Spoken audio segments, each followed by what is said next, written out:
Выступы састарэлага асілка Івана Паддубнага, артыстаў знакамітай дынастыі Дуравых, нумары жаночай барацьбы і віртуозы на веласіпедах.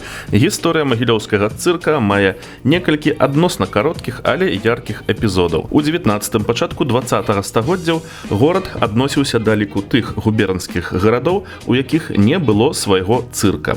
Першая спроба пабудаваць будынак для размяшчэння цырка адносіцца да 1898 года. 16 мая будаўнічае аддзяленне магілёўскага губернскага праўлення зацвярджае план на пабудову часовага драўлянага будынка для цырка.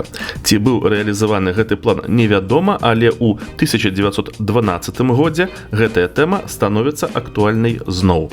27 мая 1912 года дырэкцыя цырка Андро Чынізеллі, якая размяшчалася ў Разані, накіравала ў Магілёўскую гарадскую думу запыт аб арэндзе месца ў Магілёве пад будаўніцтва часовага балагана пад цырк. Такую інфармацыю мы знаходзім у сучаснай навуковай літаратуры. Публікацыі ж мясцовай прэсы за 1912 год даюць нам зусім іншыя дадзеныя. Як мы чулі, піша газета «Магілёўскі веснік» летам 1912 года, у недалёкай будучыні Магілёў наведае цырк. Вядуцца перамовы пра месца пабудовы будынка пад яго, верагодна, гэта будзе быхаўскі рынок. Перамовы вяліся з уласнікам цырка Дэнкіні А. Штейнам, але 17 жніўня месца пад цырк было змененае на Сянную плошчу. Сянная плошча размяшчалася вось тут. У 1910-х годах яна паступова пачала прымаць на сябе функцыі галоўнай базарнай плошчы. Сюды пераносіцца гандаль са шклоўскага базара, паколькі шклоўскі базар апынуўся ў цэнтры горада і стаў трывожыць гарадскія ўлады антысанітарыяй. У жніўні 1912 года быў узведзены будынак цырка. Дакладнае месца яго размяшчэння мы пакуль не ведаем, ёсць толькі такая ўзгадка.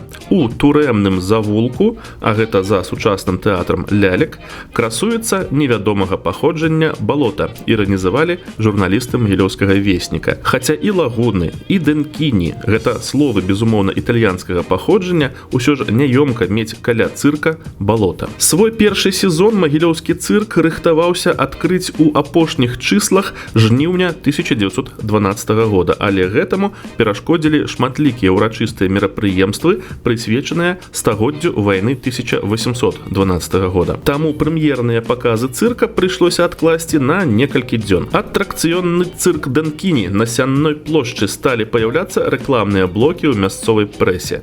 Святочнае нон-плюс-ультра прадстаўленне. Атракцыённы цырк – гэта значыць відовішчны эфектны. Цыркавыя нумары ўключалі ў сябе пантаміму, выступы віртуозаў веласіпедыстаў, а ўжо ў другой палове верасня цырк Дэнкіні стаў радаваць публіку чэмпіянатам французскай барацьбы. Галоўным суддзёй спаборніцтваў выступіў вядомы і нават легендарны атлет Іван Лебедзеў, ён жа дзядзя Ваня. Публіку асабліва натхнялі выступы асілка Волкава, які сам быў магілёўцам і ўжо 20 гадоў выступаў як атлет. Чэмпіянат французскай барацьбы завяршыўся, аднак канфузам, які перашкодзіў уганараваць пераможцаў.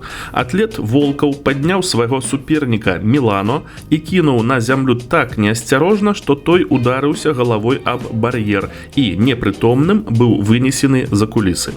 У справу прыйшлося ўмяшацца паліцыі, далейшая барацьба была адменена, публіка пакідала цырк расчараванай. Гэта быў апошні выступ трупы Дэнкіні. Усяго цырк выступаў у Магілёве 1 месяц, увесь верасень 1912 года. Наступны прыезд цырка чакаўся ў 1914 годзе. Меркавалася, што гэта будзе знакамітая трупа Труццы з Таганрога. Прыехала, аднак, трупа вядомага цыркавога наездніка П. Арлова, якая пачала выступы пасля Вялікдня з 7 красавіка. Прыезд трупы быў даволі нечаканы, паколькі будынак цырка прыйшлося тэрмінова прыводзіць у парадак, а ў мясцовай прэсе паявіліся скаргі на тое, што пафарбаванне пафарбаваныя сцены і слупы у цырку пэцкаюць вопратку наведвальнікаў. Нягледзячы на інтэнсіўную праграму правядзення дзіцячых прадстаўленняў у сярэдзіне дня, выступы прадстаўніка знакамітай дынастыі Дуровых Анатоля Дурова, цырк Арлова крыху засмучаў публіку. Людзі скардзіліся на грубыя выхадкі некаторых артыстаў, непрыдатныя нават для масленічнага балагана.